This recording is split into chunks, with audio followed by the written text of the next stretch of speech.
Prólogo. A pesar de que soy antropólogo, esta no es, estrictamente, una obra de antropología.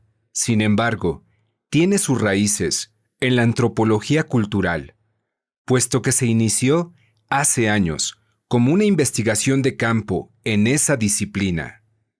En aquella época, yo estaba interesado en estudiar los usos de las plantas medicinales entre los indios del suroeste de los Estados Unidos y del norte de México.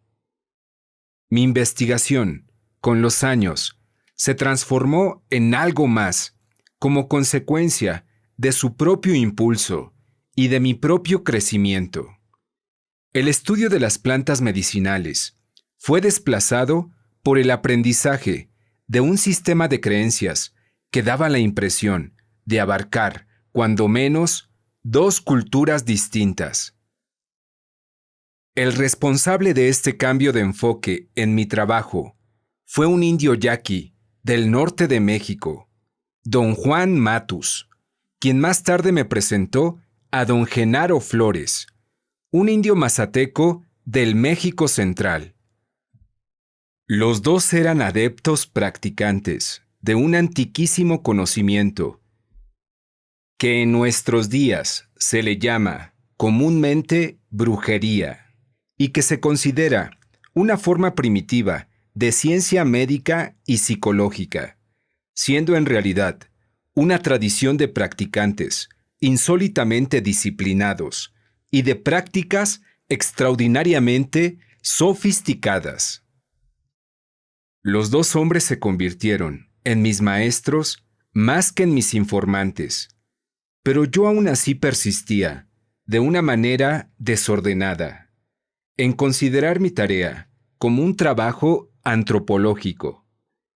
Pasé años tratando de deducir la matriz cultural de ese sistema, perfeccionando una taxonomía, un patrón clasificatorio, una hipótesis de su origen y diseminación.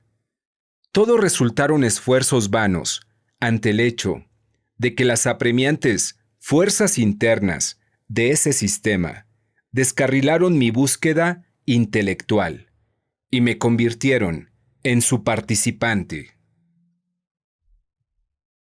Bajo la influencia de estos dos hombres poderosos, mi obra se ha transformado en una autobiografía, en el sentido de que me he visto forzado, a partir del momento en que me volví participante, informar lo que me ocurre. Se trata de una autobiografía peculiar, porque yo no estoy tratando con lo que me sucede como hombre común y corriente, ni tampoco con los estados subjetivos que experimento durante mi vida cotidiana. Más bien, he informado sobre los eventos que se despliegan en mi vida como resultado directo de la adopción que hice de un conjunto de ideas y de procedimientos ajenos a mí. En otras palabras, el sistema de creencias que yo quería estudiar me ha devorado, y para proseguir con mi escrutinio tengo que pagar un extraordinario tributo diario, mi vida como hombre de este mundo.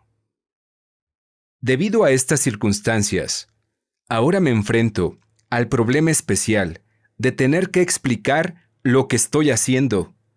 Me encuentro muy lejos de mi punto de origen, como hombre occidental común y corriente, o como antropólogo. Y antes que nada, debo reiterar que este no es un libro de ficción. Lo que describo es extraño a nosotros, por eso parece irreal. A medida que penetro más profundamente en las complejidades de la brujería, lo que en un principio parecía ser un sistema de creencias y de prácticas primitivas, ha resultado ahora un mundo enorme e intrincado. Para poder familiarizarme con ese mundo y para poder reportarlo, tengo que utilizar mi persona de modos progresivamente complejos y cada vez más refinados. Cualquier cosa que me ocurre ya no es algo que pueda predecir, ni algo congruente con lo que los demás antropólogos conocen acerca del sistema de creencias de los indios mexicanos. Consecuentemente, me encuentro en una posición difícil. Todo lo que puedo hacer bajo las circunstancias es presentar lo que me sucede a mí tal como ocurrió. No puedo dar otras garantías de mi buena fe, salvo reafirmar que no vivo una vida dual y que me he comprometido a seguir los principios del sistema de Don Juan en mi existencia cotidiana. Después de que Don Juan Matus y Don Genaro Flores juzgaron que me habían explicado su conocimiento a satisfacción suya, me dijeron adiós y se fueron. Comprendí que a partir de entonces mi tarea consistía en reacomodar yo solo lo que aprendí de ellos. Al fin de cumplir con esa tarea, regresé a México y supe que Don Juan y Don Genaro tenían otros 9 aprendices, 5 mujeres y 4 hombres. La mayor de las mujeres se llamaba Soledad. La siguiente era María Elena, apodada La Gorda. Las 3 restantes, Lidia, Rosa y Josefina, eran más jóvenes y se les conocía como las hermanitas. Los 4 hombres, en orden de edades, eran Eligio, Benigno, Néstor y Pablito. A los 3 últimos les llamaban los Genaros, porque estuvieron muy allegados a don Genaro. Yo ya sabía que Néstor, Pablito y Eligio, quien había desaparecido del todo, eran aprendices, pero me habían hecho creer que las 4 muchachas eran hermanas de Pablito y que Soledad era su madre. Conocí a Soledad superficialmente, a través de los años, y siempre la llamé Doña Soledad, como signo de respeto, ya que en edad era la más cercana a don Juan. También me habían presentado a Lidia y a Rosa, pero nuestra relación fue demasiado breve y casual para permitirme comprender quiénes eran en realidad. A la Gorda y a Josefina solo las conocía por su nombre. Conocí a Benigno, pero no tenía idea de que estaba relacionado con don Juan y don Genaro. Por razones incomprensibles para mí, todos ellos parecían haber estado aguardando, de una manera u otra, mi retorno a México. Me informaron que se suponía que yo debía de tomar el lugar de don Juan, como su líder, su nagual. Me dijeron que don Juan y don Genaro habían desaparecido de la faz de la tierra, al igual que Eligio. Las mujeres y los hombres creían que los 3 no habían muerto, sino que habían entrado en otro mundo distinto al de nuestra vida cotidiana, pero igualmente real. Las mujeres, especialmente doña Soledad, chocaron violentamente conmigo desde el primer encuentro. Fueron, no obstante, el instrumento que produjo una catarsis en mí. Mi contacto con ellas me llevó a una efervescencia misteriosa en mi vida. A partir del momento en que las conocí, cambios drásticos tuvieron lugar en mi pensamiento y en mi comprensión. Sin embargo, nada de eso ocurrió en un plano consciente. Si acaso, después de visitarlas, por primera vez, me descubrí más confuso que nunca. Pero no obstante, dentro del caos, encontré una base sorprendentemente sólida.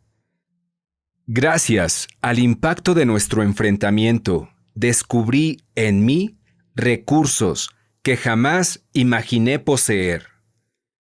La gorda y las 3 hermanitas eran ensoñadoras consumadas. Voluntariamente me dieron consejos y me mostraron sus propios logros. Don Juan había descrito el arte de ensoñar como la capacidad de utilizar los sueños ordinarios de uno y de transformarlos en una conciencia controlada, mediante una forma especializada de atención, que don Genaro y él llamaban la segunda atención.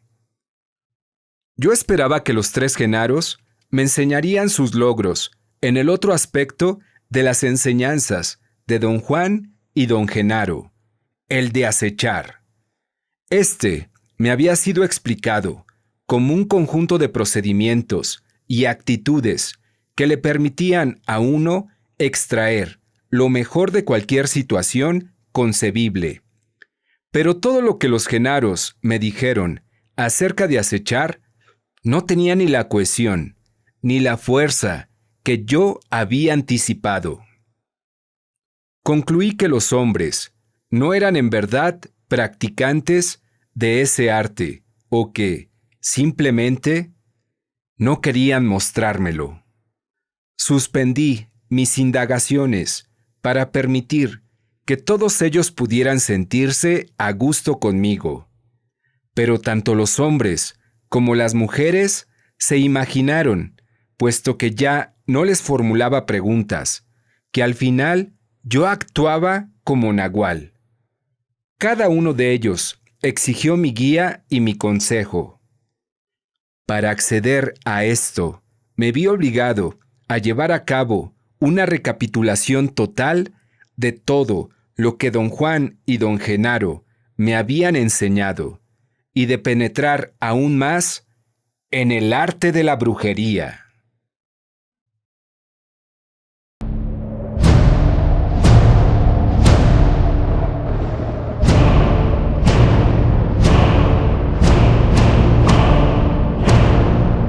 El don del águila. Por Carlos Castaneda.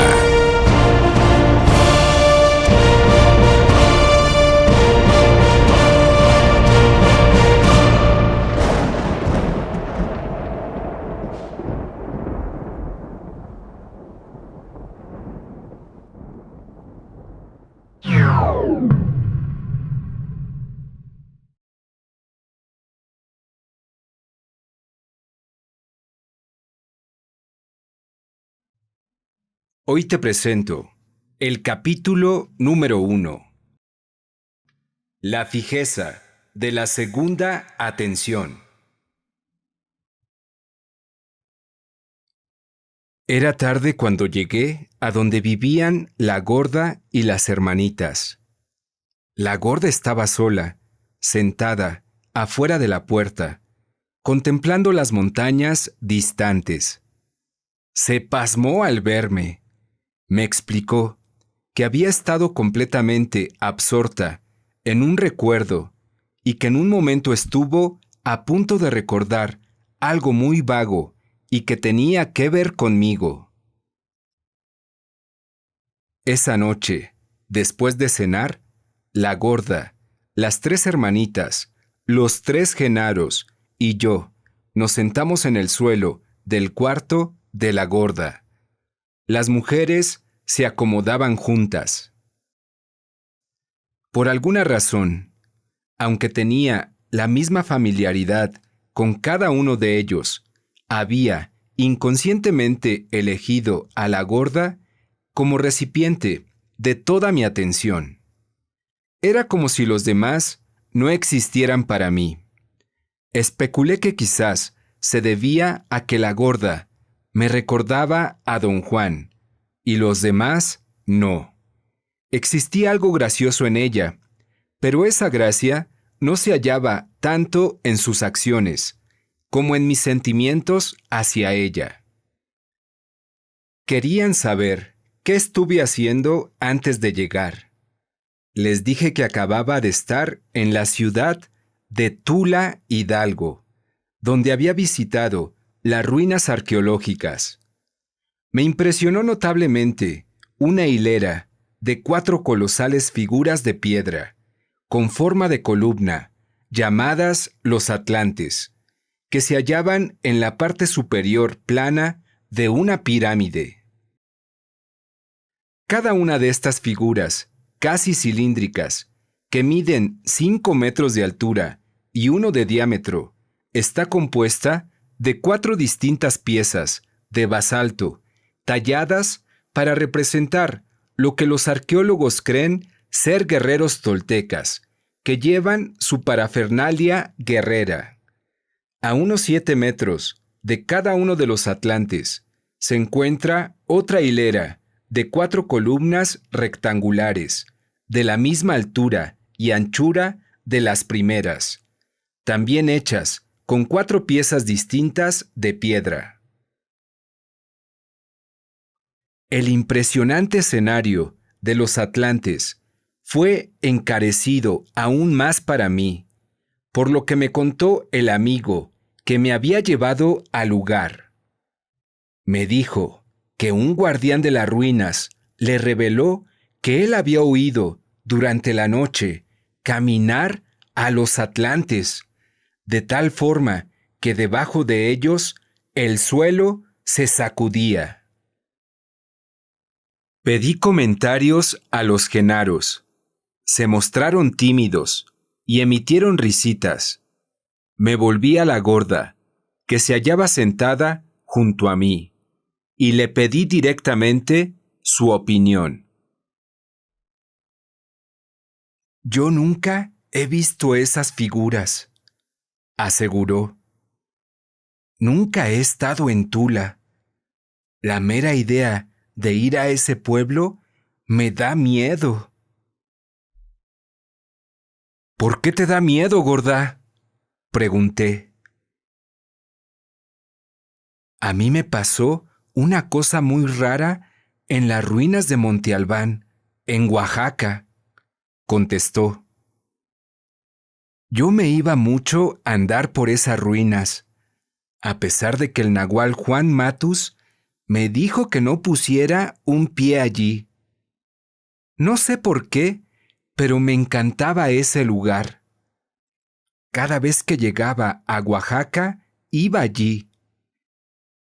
Como a las viejas que andan solas siempre las molestan, por lo general iba con Pablito, que es muy atrevido. Pero una vez fui con Néstor, y él vio un destello en el suelo. Cavamos un poco y encontramos una piedra muy extraña que cabía en la palma de mi mano. Habían hecho un hueco bien torneado en la piedra. Yo quería meter el dedo ahí y ponérmela como anillo, pero Néstor no me dejó. La piedra era suave y me calentaba mucho la mano. No sabía qué hacer con ella. Néstor la puso dentro de su sombrero y la cargamos como si fuera un animal vivo. Todos empezaron a reír. Parecía haber una broma oculta en lo que la gorda me decía. ¿A dónde la llevaste?, le pregunté.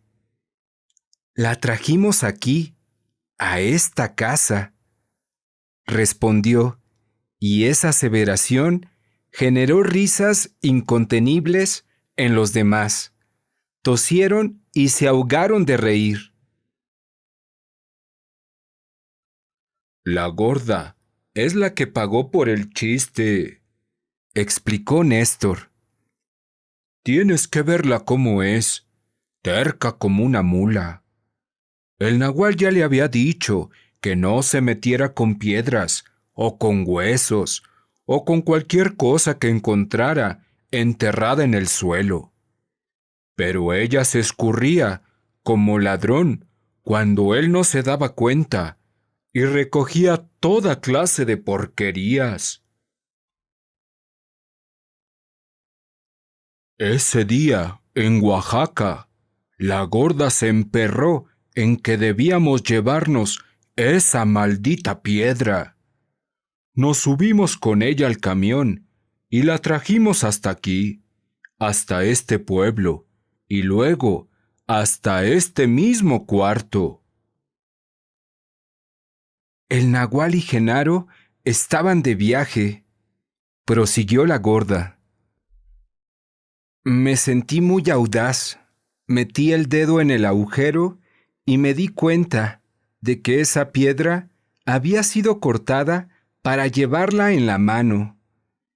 Ahí nomás empecé a sentir lo que sentía el dueño de esa piedra. Era una piedra de poder. Me puso de mal humor. Me entró miedo. Sentí que algo horrible se escondía en lo oscuro de la casa, algo que no tenía ni forma ni color. No podía quedarme sola. Me despertaba pegando gritos, y después de un par de días, ya no más no pude ni dormir. Todos se turnaban para acompañarme de día y de noche. Cuando el nahual y Genaro regresaron, dijo Néstor, el nahual me mandó con Genaro a poner de nuevo la piedra en el lugar exacto donde había estado enterrada. Genaro se llevó 3 días en localizar el lugar exacto y lo hizo. ¿Y a ti, gorda? ¿Qué te pasó después de eso? Pregunté. El nahual me enterró. Durante 9 días estuve desnuda dentro de un ataúd de tierra. Entre ellos tuvo lugar una explosión de risa. El nahual le dijo que no podía salirse de allí, explicó Néstor. La pobre gorda tenía que mear y hacer caca dentro del ataúd. El nahual la empujó dentro de una caja que hizo con ramas y lodo. Había una puertita en un lado para la comida y el agua. Todo lo demás estaba sellado. ¿Por qué la enterró? Indagué. Es la única forma de proteger a cualquiera, sostuvo Néstor. La gorda tenía que ser puesta bajo el suelo para que la tierra la curara. Nadie cura mejor que la tierra. Además, el nahual tenía que desviar el sentido de esa piedra que estaba enfocado en la gorda. La tierra es una pantalla. No deja que nada pase por ningún lado. El nahual sabía que la gorda no podía empeorar por estar enterrada 9 días. A fuerza, tenía que mejorar. Y eso pasó. ¿Qué sentiste al estar enterrada así, gorda? Le pregunté. Casi me vuelvo loca, confesó. Pero eso nomás era mi vicio de consentirme. Si el nahual no me hubiera puesto ahí, me habría muerto. El poder de esa piedra era demasiado grande para mí. Su dueño había sido un hombre de tamaño enorme. Podía sentir que su mano era el doble de la mía. Se aferró a esa roca porque en ello le iba la vida. Y al final, alguien lo mató. Su terror me espantó. Pude sentir que algo se acercaba a mí para devorar mi carne. Eso fue lo que sintió ese hombre. Era un hombre de poder. Pero alguien, todavía más poderoso que él, lo atrapó. El nahual dijo que una vez que tienes un objeto de esos, El desastre te persigue, porque su poder entra en pelea con el poder de otros objetos de ese tipo, y el dueño se convierte en perseguidor o víctima. El Nahual dijo que la naturaleza de esos objetos es estar en guerra, porque la parte de nuestra atención que los enfoca para darles poder es una parte belicosa, de mucho peligro. La gorda es muy codiciosa, aseguró Pablito. Se imaginó que si podía encontrar algo que de por sí ya tuviera mucho poder, ella saldría ganando, porque hoy en día ya nadie está interesado en desafiar al poder. La gorda asintió con un movimiento de cabeza. Yo no sabía que uno puede recoger otras cosas aparte del poder que esos objetos tienen. Cuando metí el dedo por primera vez en el agujero y agarré la piedra, mi mano se puso caliente y mi brazo empezó a vibrar. Me sentí de verdad grande y fuerte. Como siempre, y a escondidas, nadie se dio cuenta de que yo traía la piedra en la mano. Después de varios días, empezó el verdadero terror. Podía sentir que alguien se la traía con el dueño de la piedra. Podía sentir su terror. Sin duda, se trataba de un brujo muy poderoso, y quien fuera el que andara tras él, no solo quería matarlo, sino también quería comerse su carne. Eso de veras me espantó. En ese momento debí tirar la piedra, pero esa sensación que estaba teniendo era tan nueva que seguí agarrándola en mi mano, como una recontrapendeja que soy. Cuando finalmente la solté, ya era demasiado tarde. Algo en mí había sido atrapado. Tuve visiones de hombres que se acercaban, vestidos con ropas extrañas. Sentía que me mordían, desgarraban la carne de mis piernas con sus dientes y con pequeños cuchillos filosos. Me puse frenética.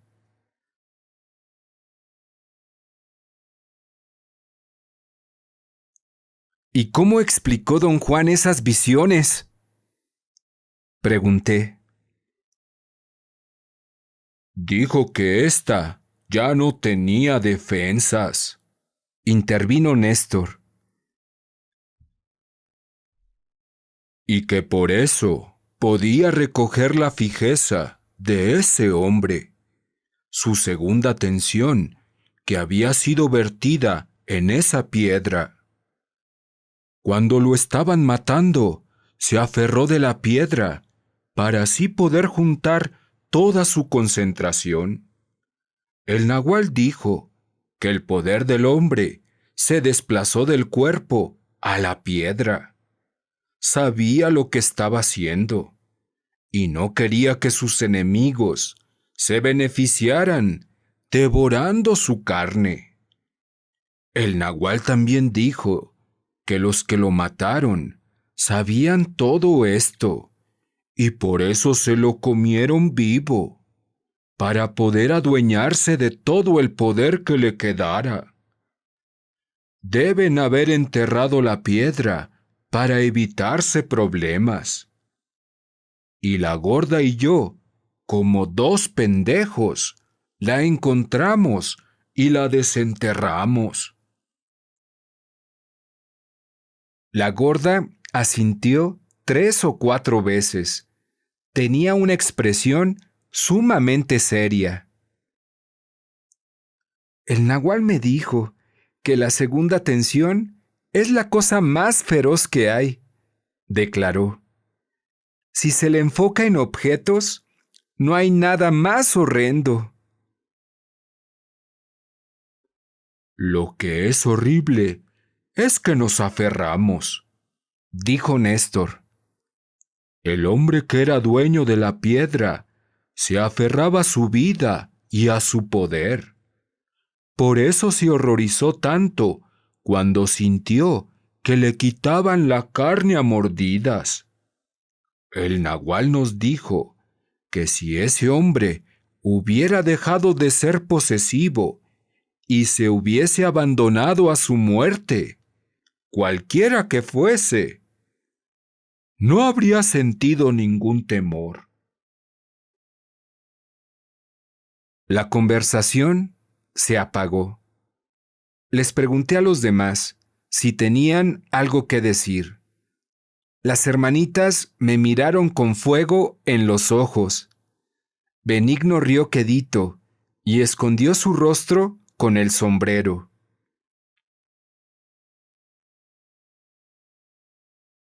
Pablito y yo hemos ido a las pirámides de Tula. Convino finalmente. Hemos ido a todas las pirámides que hay en México. Nos gustan. ¿Y para qué fueron a todas las pirámides?, pregunté. Realmente no sé a qué fuimos, respondió. A lo mejor fue porque el Nahual Matus nos dijo que no fuéramos. ¿Y tú, Pablito? Yo fui a aprender, replicó malhumorado y después rió. Yo vivía en la ciudad de Tula. Conozco esas pirámides como la palma de mi mano. El Nahual me dijo que él también vivió allí. Sabía todo acerca de las pirámides. Él mismo era un tolteca. Advertí entonces que algo, más que curiosidad, me había hecho ir a la zona arqueológica de Tula. La razón principal por la que acepté la invitación de mi amigo fue porque la primera vez que visité a la Gorda y a los otros, me dijeron algo que don Juan nunca me había mencionado, que él se consideraba un descendiente cultural de los toltecas. Tula fue el antiguo epicentro del Imperio Tolteca. ¿Y qué piensan que los atlantes caminen de noche?, le pregunté a Pablito. Por supuesto que caminan de noche, enfatizó. Esas cosas han estado ahí durante siglos. Nadie sabe quién construyó las pirámides. El mismo Nahual, Juan Matus, me dijo que los españoles no fueron los primeros en descubrirlas. El Nahual aseguró que hubo otros antes que ellos. Dios sabrá cuántos. ¿Y qué crees que representen esas figuras de piedra?, insistí. No son hombres, sino mujeres, dijo. Y esas pirámides, donde están, es el centro del orden y de la estabilidad. Esas figuras son sus 4 esquinas, son los 4 vientos, las 4 direcciones. Son la base, el fundamento de la pirámide. Tienen que ser mujeres, mujeres hombrunas, si así las quieres llamar. Como ya sabes, nosotros los hombres no somos tan calientes. Somos una buena ligadura, un pegol que junta las cosas. Y eso es todo. El Nahual Juan Matus dijo que el misterio de la pirámide es su estructura. Las 4 esquinas han sido elevadas hasta la cima. La pirámide misma es el hombre, que está sostenido por sus mujeres guerreras. Un hombre que ha elevado sus soportes hasta el lugar más alto. ¿Entiendes? Debo haber tenido una expresión de perplejidad en el rostro. Pablito rió. Se trataba de una risa cortés. No, no entiendo, Pablito, reconocí. Porque don Juan nunca me habló de eso. El tema es completamente nuevo para mí.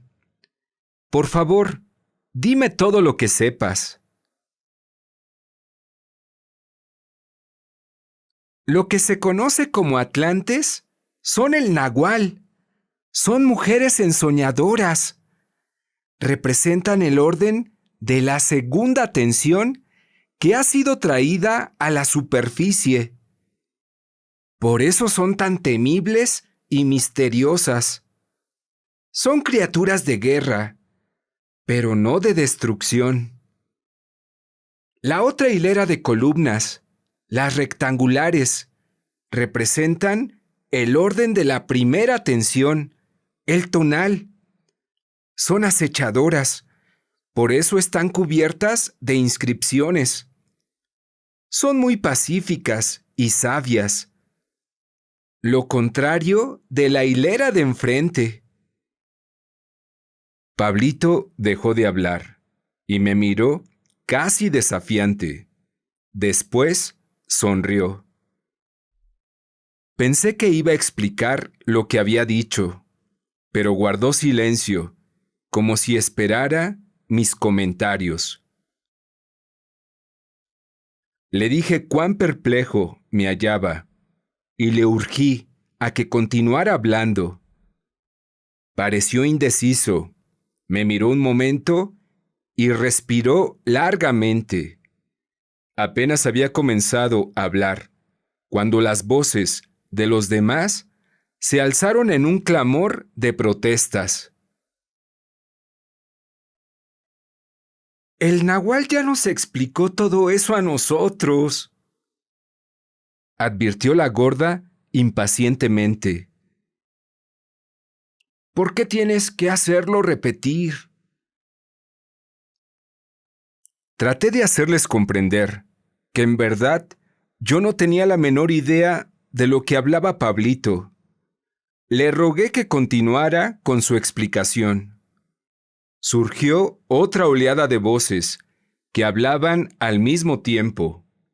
A juzgar por la manera como las hermanitas me fulminaban con la mirada, se estaban encolerizando aún más, Lidia en especial. No queremos hablar de esas mujeres, objetó la gorda, con un tono conciliatorio. No más de pensar en las mujeres de la pirámide, nos ponemos muy nerviosas. ¿Qué les pasa a todos ustedes?, pregunté. ¿Por qué actúan así? No sabemos, respondió la gorda. Es nomás una sensación que nos da a todos, una sensación muy inquieta. Todos estábamos bien hasta hace un rato, cuando empezaste a preguntar sobre esas mujeres. Las aseveraciones de la gorda fueron como una señal de alarma. Todos ellos se pusieron de pie y avanzaron, amenazantes, hacia mí, hablando muy fuerte. Me tomó un buen rato calmarlos y hacer que volvieran a tomar asiento. Las hermanitas se hallaban muy molestas y su mal humor parecía influenciar al de la gorda.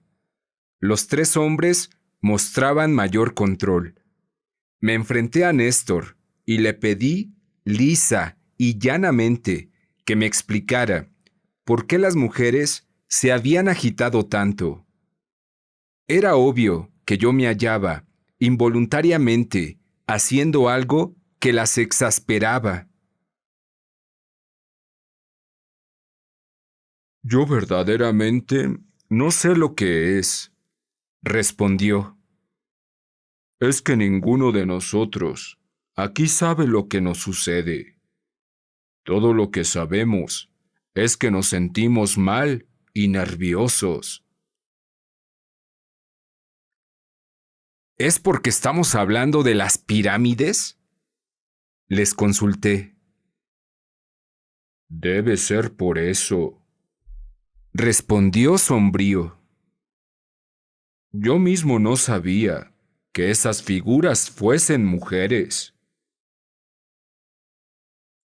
¡Claro que lo sabías, idiota!, exclamó Lidia. Néstor pareció intimidarse ante ese estallido. Retrocedió y me sonrió mansamente. A lo mejor lo sabía, concedió. Estamos pasando por un periodo muy extraño en nuestras vidas. Ya ninguno de nosotros puede estar seguro de nada. Desde que llegaste a nuestras vidas, ya no nos conocemos a nosotros mismos. Un humor muy opresivo nos poseyó. Insistí en que la única manera de ahuyentarlo era hablando de esas misteriosas columnas de las pirámides. Las mujeres protestaron acaloradamente. Los hombres se mantuvieron en silencio. Tuve la sensación de que en principio estaban de acuerdo con las mujeres, pero que en el fondo querían discutir el tema, al igual que yo. ¿Don Juan no te dijo algo más sobre las pirámides, Pablito?, pregunté. Dijo que una pirámide en especial, allí en Tula, era una guía, respondió Pablito al instante. Del tono de su voz, deduje que en verdad tenía deseos de hablar, y la atención que prestaban los demás aprendices me convenció de que secretamente todos ellos querían intercambiar opiniones. El nahual dijo que era un guía que llevaba a la segunda tensión, continuó Pablito, pero que fue saqueada y todo se destruyó. Me contó que algunas de las pirámides eran gigantescos noaceres. No eran sitios de alojamiento, sino lugares para que los guerreros hicieran su ensueño y ejercitaran su segunda tensión. Todo lo que hacían se registraba con dibujos y figuras que esculpían en los muros. Después de haber llegado otro tipo de guerrero, una especie que no estaba de acuerdo con lo que los brujos de la pirámide hicieron con su segunda tensión y que destruyó la pirámide con todo lo que allí había. El nahual creía que los guerreros debieron ser guerreros de la tercera tensión, así como él mismo era, guerreros que se horrorizaron con lo maligno que tiene la fijeza de la segunda tensión. Los brujos de las pirámides estaban excesivamente ocupados con su fijeza para darse cuenta de lo que ocurría. Cuando lo hicieron, ya era demasiado tarde. Pablito tenía público. Todos en el cuarto, incluyéndome a mí, estábamos fascinados con lo que nos relataba. Pude comprender las ideas que presentaba, porque don Juan me las llegó a explicar. Don Juan me había dicho que nuestro ser total consiste en dos segmentos perceptibles. El primero es nuestro cuerpo físico, que todos nosotros podemos percibir. El segundo es el cuerpo luminoso, que es un capullo que solo los videntes pueden percibir y que nos da la apariencia de gigantescos huevos luminosos. También me dijo que una de las metas más importantes de la brujería era alcanzar el capullo luminoso, una meta que se logra a través del sofisticado uso del ensueño y mediante un esfuerzo riguroso y sistemático que él llamaba no hacer. Don Juan definía no hacer como un acto insólito que emplea a nuestro ser total forzándolo a ser consciente del segmento luminoso. Para explicar estos conceptos, Don Juan hizo una desigual división tripartita de nuestra conciencia. A la porción más pequeña la llamó primera tensión y dijo que era la conciencia que toda persona normal ha desarrollado para enfrentarse al mundo cotidiano. Abarca la conciencia del cuerpo físico. A otra porción más grande la llamó la segunda tensión y la describió como la conciencia que requerimos para percibir nuestro capullo luminoso y para actuar como seres luminosos. Dijo que la segunda tensión se queda en el trasfondo durante toda nuestra vida, a no ser que emerja a través de un entrenamiento deliberado o a causa de un trauma accidental. Abarca la conciencia del cuerpo luminoso. A la última porción, que era la mayor, la llamó la tercera tensión, una conciencia de los cuerpos físico y luminoso. Le pregunté si había experimentado la tercera tensión. Dijo que se hallaba en la periferia de ella y que si llegaba a entrar completamente, yo lo sabría al instante, porque todo él se convertiría en lo que en verdad era, un estallido de energía. Agregó que el campo de batalla de los guerreros era la segunda tensión, que venía a ser algo como un campo de entrenamiento para llegar a la tercera tensión, un campo un tanto difícil de alcanzar, pero muy fructífero una vez obtenido.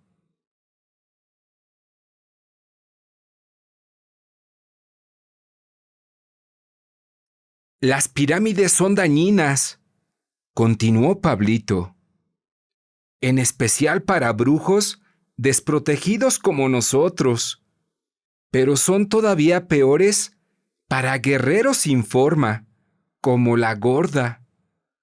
El nahual dijo que no hay nada más peligroso que la fijeza maligna de la segunda tensión. Cuando los guerreros aprenden a enfocarse en el lado débil de la segunda tensión, ya no hay nada que pueda detenerlos. Se convierten en cazadores de hombres, en vampiros. No importa que ya no estén vivos, pueden alcanzar su presa a través del tiempo, como si estuvieran presentes aquí y ahora, porque en presas nos convertimos si nos metemos en una de esas pirámides. El nahual las llamaba trampas de la segunda tensión. ¿Exactamente qué dijo que le pasaría a uno?, preguntó la gorda. El nahual dijo que quizás podríamos aguantar una visita a las pirámides, explicó Pablito. En la segunda visita sentíamos una extraña tristeza, como una brisa que nos volviera desatentos y fatigados. Una fatiga que pronto se convierte en la mala suerte. En cuestión de días, nos volveríamos unos alados. El nahual aseguró que nuestras oleadas de mala suerte se debían a nuestra obstinación al visitar esas ruinas, a pesar de sus recomendaciones. Eligio, por ejemplo, nunca desobedeció al nahual, ni a ratos te lo encontrabas allí. Tampoco encontrabas este nahual que está aquí. Y los dos siempre tuvieron suerte, mientras que el resto de nosotros traemos la sal, en especial la gorda y yo. No nos mordió el mismo perro, y no las mismas vigas del techo de la cocina se pudrieron 2 veces y se nos cayeron encima. El nahual nunca me explicó esto, refutó la gorda. Claro que sí, insistió Pablito. Si yo hubiera sabido lo malo que era todo eso, jamás habría puesto un pie en esos malditos lugares, protestó la gorda. El nahual nos dijo a todos las mismas cosas, dijo Néstor. El problema es que todos aquí no lo escuchábamos atentamente, o más bien que cada uno de nosotros lo escuchaba a su manera, y oíamos lo que queríamos oír.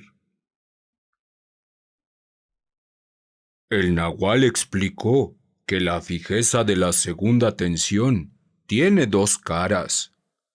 La primera, y la más fácil, es la cara maléfica.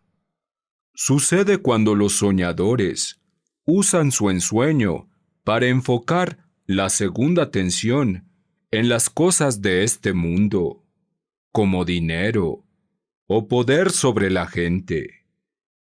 La otra cara es la más difícil de alcanzar y ocurre cuando los soñadores enfocan su atención en cosas que ya no están en este mundo o que ya no son de este mundo, así como el viaje a lo desconocido.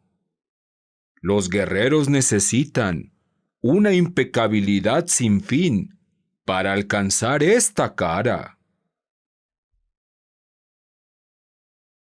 Les dije que estaba seguro de que don Juan había revelado selectivamente ciertas cosas a alguno de nosotros y otras a otros. Por ejemplo, yo no podía recordar que don Juan alguna vez hubiera discutido conmigo la cara maléfica de la segunda tensión. Después les hablé de lo que don Juan me había dicho referente a la fijeza de la atención en general.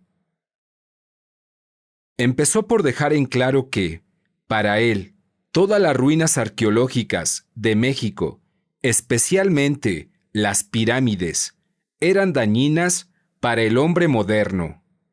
Describió las pirámides como desconocidas de pensamiento y de acción. Dijo que cada parte, cada diseño, representaba un esfuerzo calculado para registrar aspectos de atención absolutamente ajenos a nosotros. Para don Juan, no eran solamente las ruinas de antiguas culturas las que contenían un elemento peligroso en ellas. Todo lo que era objeto de una preocupación obsesiva tenía un potencial dañino. Una vez discutimos esto en detalle. Fue a causa del hecho de que yo no sabía qué hacer para poner a salvo mis notas de campo. Las veía de una manera muy posesiva y estaba obsesionado con su seguridad. ¿Qué debo hacer?, le pregunté. Genaro te dio la solución una vez, replicó. Tú creíste como siempre que estaba bromeando, pero él nunca bromea. Te dijo que deberías escribir con la punta de tu dedo en vez de lápiz. No le hiciste caso porque no te puedes imaginar que ese sea el no hacer de tomar notas. Arguí que me lo estaba proponiendo. Tenía que ser una broma. Mi imagen propia era la de un científico social que necesitaba registrar todo lo que era hecho o dicho para extraer conclusiones verificables. Para don Juan, una cosa no tenía que ver con la otra. Ser un estudiante serio no tenía nada que ver con tomar notas. Yo personalmente no podía ver el valor de la sugerencia de don Genaro. Me parecía humorística, pero no una verdadera posibilidad. Don Juan llevó más adelante su punto de vista. Dijo que tomar notas era una manera de ocupar la primera atención en la tarea de recordar, que yo tomaba notas para recordar lo que se decía y hacía. La recomendación de don Genaro no era una broma, porque escribir con la punta de mi dedo en un pedazo de papel, siendo el no hacer de tomar notas, forzaría a mi segunda atención a enfocarse en recordar, y ya no acumularía hojas de papel. Don Juan creía que a la larga el resultado sería más exacto y más poderoso que tomar notas. Nunca se había hecho, en cuanto a lo que él sabía, pero el principio era sólido. Por un corto tiempo, me presionó para que lo hiciera. Me sentí perturbado. Tomar notas no solo me servía como recurso mnemotécnico, también me aliviaba. Era mi muleta más útil. Acumular hojas de papel me daba una sensación de propósito y de equilibrio. Cuando te pones a cavilar en lo que vas a hacer con tus hojas, explicó don Juan, estás enfocando en ellas una parte muy peligrosa de ti mismo. Todos nosotros tenemos ese lado peligroso, esa fijeza. Mientras más fuertes llegamos a ser, más mortífero es ese lado. La recomendación para los guerreros es no tener nada material en qué enfocar su poder, sino enfocarlo más bien hacia el espíritu, en el verdadero vuelo a lo desconocido, no en salvaguardas triviales. En tu caso, las notas son un salvaguarda. No te van a dejar vivir en paz. Yo creía, seriamente, que no había manera alguna sobre la faz de la tierra que me disociara de mis notas. Pero don Juan concibió una tarea para llevarme a ese fin. Dijo que para alguien que era tan posesivo como yo, el modo más apropiado de liberarme de mis cuadernos de notas sería revelándolos, echándolos a lo abierto, escribiendo un libro. En esa época pensé que era una broma mayor aún que tomar notas con la punta del dedo. Tu compulsión de poseer y aferrarte a las cosas no es única, sostuvo. Todo aquel que quiere seguir el camino del guerrero, el sendero del brujo, tiene que quitarse de encima esa fijeza. Mi benefactor me dijo que hubo una época en que los guerreros sí tenían objetos materiales en los que concentraban su obsesión. Y eso daba lugar a la pregunta de cuál objeto sería más poderoso, o el más poderoso de todos. Retazos de esos objetos aún existen en el mundo, las trazas de esa contienda por el poder. Nadie puede decir qué tipo de fijeza habrán recibido esos objetos. Hombres infinitamente más poderosos que tú virtieron todas las facetas de su atención en ellos. Tú apenas empiezas a desparramar tu minúscula preocupación en tus notas. Todavía no has llegado a otros niveles de atención. Piensa en lo horrible que sería si al final de tu sendero de guerrero te encontraras cargando tus bultos de notas en la espalda. Para ese entonces, las notas estarían vivas, especialmente si aprendieras a escribir con la punta del dedo y todavía tuvieras que apilar hojas. Bajo esas circunstancias, no me sorprendería que alguien encontrara tus bultos caminando solos.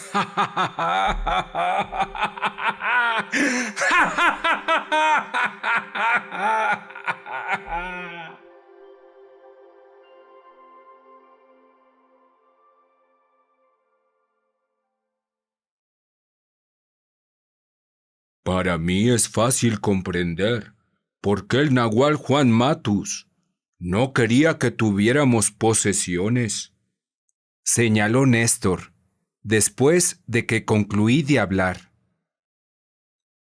Todos nosotros somos ensoñadores.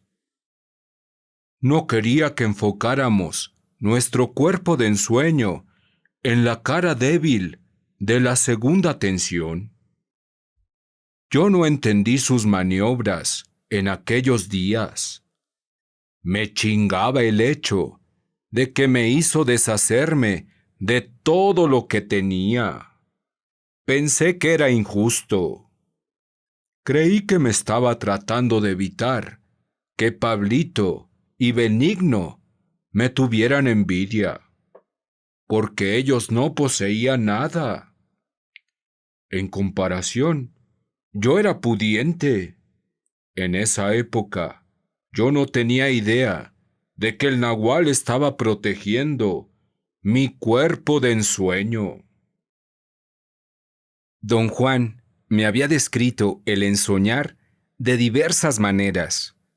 La más oscura, ahora me parece que lo define mejor.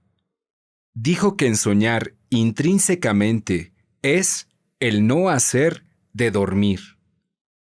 En ese sentido, el ensueño permite al practicante el uso de esa porción de su vida que se pasa en el sopor. Es como si los ensoñadores ya no durmiesen, y sin embargo, esto no resulta en ninguna enfermedad. A los ensoñadores no les falta el sueño, pero el efecto de ensoñar parece ser un incremento del tiempo de vigilia, debido al uso de un supuesto cuerpo extra, el cuerpo de ensueño. Don Juan me había explicado que, en ciertas ocasiones, el cuerpo de ensueño era llamado el doble o el otro, porque es una réplica perfecta del cuerpo del ensoñador.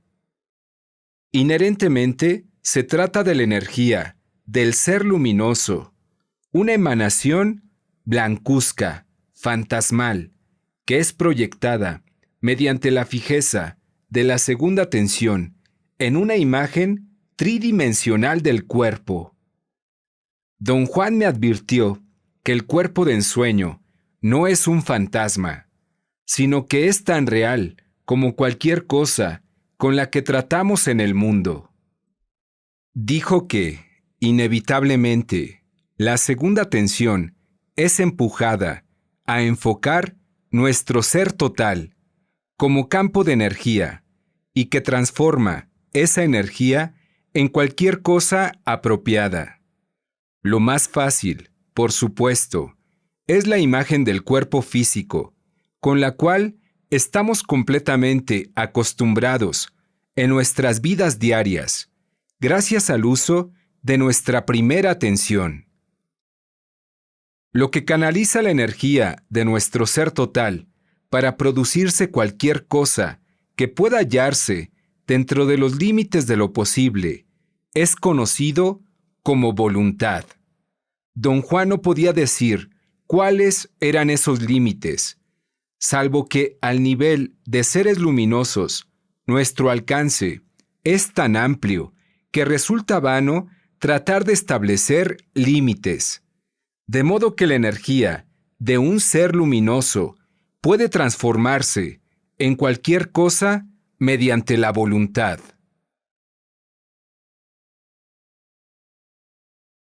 El nahual aseguró que el cuerpo de ensueño se mete y se engancha en cualquier cosa. Expuso Benigno. No tiene juicio.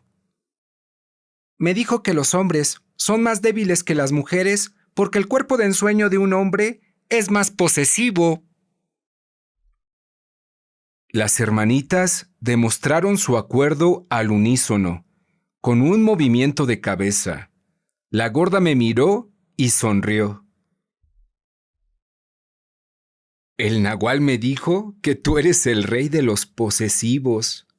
Intervino. Genaro decía que hasta te despides de tus mojones cuando se los lleva el río.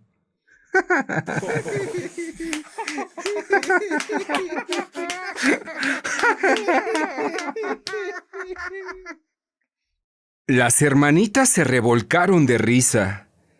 Los Genaros hicieron obvios esfuerzos por contenerse. Néstor, que se hallaba sentado junto a mí, me palmeó la rodilla. El nahual y Genaro nos contaban historias sensacionales de ti, dijo. Nos entretuvieron durante años con las historias de un tipo raro que conocían. Ahora sabemos que se trata de ti. Sentía una oleada de vergüenza. Era como si don Juan y don Genaro me hubieran traicionado, riéndose de mí enfrente de los aprendices. La tristeza me envolvió. Empecé a protestar. Dije en voz alta que a ellos los habían predispuesto en mi contra, para tomarme como un tonto. No es cierto, dijo Benigno. Estamos muy contentos de que estés con nosotros. ¿Estamos? Replicó mordazmente Lidia. Todos se enredaron en una discusión acalorada. Los hombres y las mujeres se habían dividido. La gorda no se unió a ningún grupo. Permaneció sentada junto a mí, mientras los otros se ponían en pie y gritaban. Estamos pasando por momentos difíciles, susurró la gorda. Hemos hecho bastante ensueño y sin embargo, no es suficiente para lo que necesitamos. ¿Qué necesitan ustedes, gorda?, pregunté. Todos tenían la esperanza de que tú nos lo dijeras. Las hermanitas y los Genaros tomaron asiento nuevamente para escuchar lo que la gorda decía. Necesitamos un líder, continuó ella. Tú eres el nahual, pero no eres líder. Toma tiempo llegar a ser un nahual perfecto, proclamó Pablito. El nahual Juan Matus me dijo que él mismo fue un fracaso en su juventud, hasta que algo lo sacó de su complacencia. ¡No lo creo!, gritó Lidia. A mí nunca me dijo eso. A mí me dijo que era un tarugo, añadió la gorda, en voz baja. El nahual me contó que en su juventud era un salado igual que yo, precisó Pablito. Su benefactor también le requirió que jamás pusiera el pie en esas pirámides, y no más por eso, prácticamente vivía allí hasta que lo corrió una horda de fantasmas. Al parecer, nadie conocía esa historia. Todos se avivaron. Eso se me había olvidado completamente, comentó Pablito. Hasta ahorita lo acabo de recordar. Fue como lo que le pasó a la gorda, un día después de que el nahual finalmente se había convertido en un guerrero sin forma. La fijeza maligna de esos guerreros que habían hecho sus ensueños y otros no haceres en las pirámides se le vinieron encima. Lo encontraron cuando trabajaba en el campo. Me contó que vio que una mano salía de la tierra floja en un surco fresco para agarrarle el vuelo de sus pantalones. Él creyó que se trataba de un compañero trabajador que había sido enterrado accidentalmente. Trató de desenterrarlo. Entonces se dio cuenta de que estaba metiendo las manos en un ataúd de tierra y que había un hombre enterrado allí. Era un hombre muy delgado y moreno y no tenía pelo. Frenéticamente, el nahual trató de componer el ataúd de tierra. No quería que sus compañeros vieran lo que estaba pasando, ni tampoco quería hacer daño al hombre desenterrado contra su voluntad. Se puso a trabajar tan duro que ni siquiera se dio cuenta que los demás trabajadores lo estaban rodeando. Para entonces, el nahual dijo que el ataúd de tierra se había deshecho y que el hombre moreno se encontraba tendido en el suelo desnudo. Trató de ayudarlo a levantarse y pidió a los hombres que le dieran una mano. Se rieron de él. Pensaron que estaba borracho, que le había dado el delirium tremens, porque ahí, en ese campo, no había ni hombre, ni ataúd de tierra, ni nada por el estilo. El nahual dijo que se quedó aterrado, pero que no se atrevió a contarle a su benefactor nada de eso. No importó, porque en la noche toda una banda de fantasmas llegó por él. Fue a abrir la puerta de la calle después de que alguien había tocado y una horda de hombres desnudos, con ojos amarillos y brillantes, se metieron en la casa. Lo tiraron al suelo y se apilaron encima de él. Y le hubieran pulverizado todos los huesos de no haber sido por la veloz reacción de su benefactor.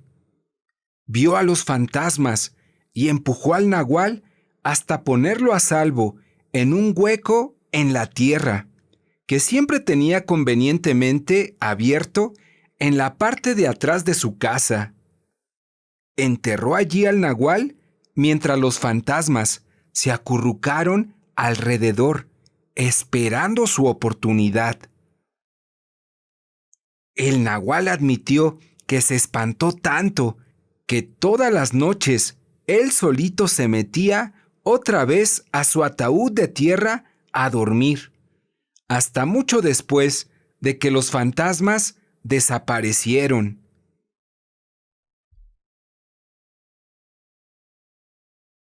Pablito cesó de hablar. Todos parecían estar impacientes. Cambiaron de posición repetidamente, como si quisieran dar a entender que estaban cansados de estar sentados. Para calmarlos, les dije que yo había tenido una reacción muy perturbadora al oír las aseveraciones de mi amigo acerca de los atlantes que caminaban de noche en la pirámide de Tula. No me había dado cuenta de la profundidad con que acepté lo que don Juan y don Genaro me habían enseñado hasta ese día. A pesar de que en mi mente estaba bien claro que no había posibilidad alguna de que esas colosales figuras de piedra pudieran caminar, porque tal cuestión no entraba en el ámbito de la especulación seria. Yo suspendí mi juicio por completo. Mi reacción fue una total sorpresa para mí. Les expliqué extensamente que yo había aceptado la idea de que los atlantes caminaran de noche, como un claro ejemplo de la fijeza de la segunda tensión. Había llegado a esa conclusión siguiendo las siguientes premisas. Primero, que no somos solamente aquello que nuestro sentido común nos exige que creamos ser. En realidad, somos seres luminosos, capaces de volvernos conscientes de nuestra luminosidad. Segundo, que como seres luminosos, conscientes de nuestra luminosidad, podemos enfocar distintas facetas de nuestra conciencia o de nuestra atención, como don Juan le llamaba. Tercero, que ese enfoque podía ser producido mediante un esfuerzo deliberado, como el que nosotros tratábamos de hacer, o accidentalmente, a través de un trauma corpóreo. Cuarto, que había habido una época en que los brujos deliberadamente enfocaban distintas facetas de su atención en objetos materiales. Quinto, que los atlantes, a juzgar por su espectacular apariencia, debieron haber sido objetos de la fijeza de los brujos de otro tiempo.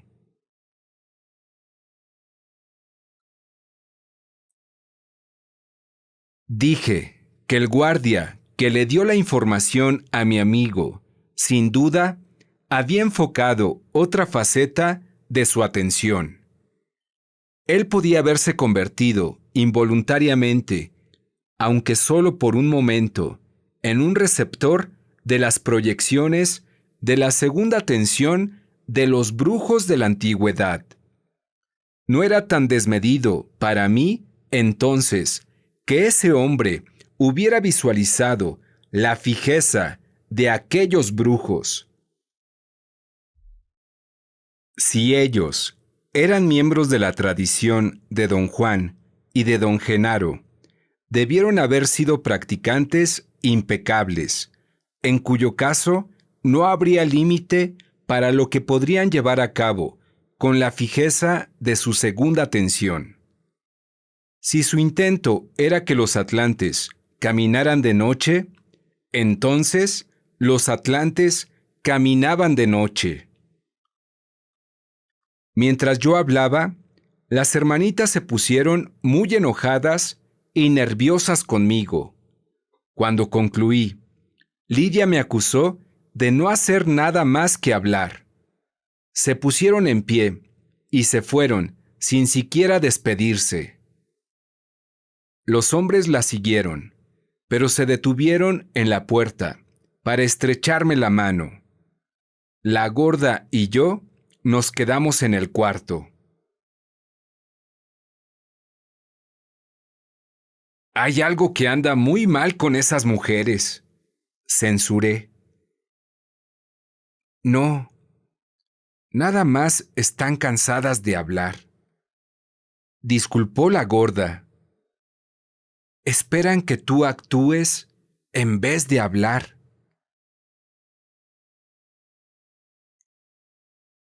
¿Y cómo es que los genaros no están cansados de hablar?, pregunté. Porque son mucho más pendejos que las mujeres, replicó secamente. ¿Y tú, gorda? ¿Tú también estás cansada de hablar? No te podría decir, eludió solemnemente. Cuando estoy contigo, no me canso. Pero cuando estoy con las hermanitas, me siento cansadísima, igual que ellas.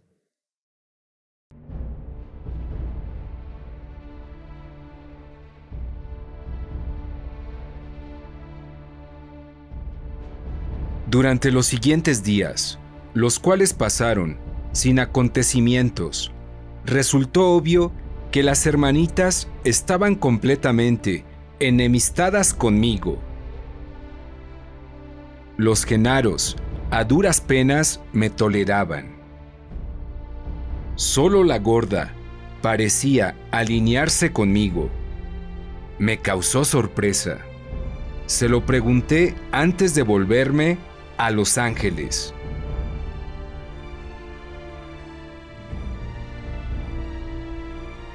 No sé cómo es posible, pero estoy acostumbrada a ti, admitió.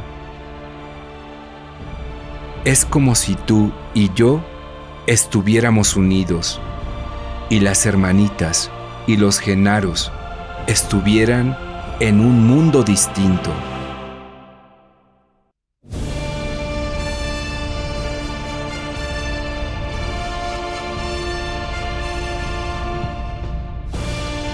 Hey, muchas gracias por tu visita. No te pierdas el próximo capítulo.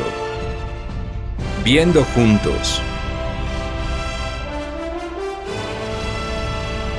Hola, ¿cómo están, guerreros y guerreras? Las sincronicidades están ocurriendo de una manera increíble. Vienen viajes sorpresas. Se acerca el segundo encuentro de guerreros y guerreras viajeros. Agradezco mucho el que estés acompañándome en este viaje en el Nahual.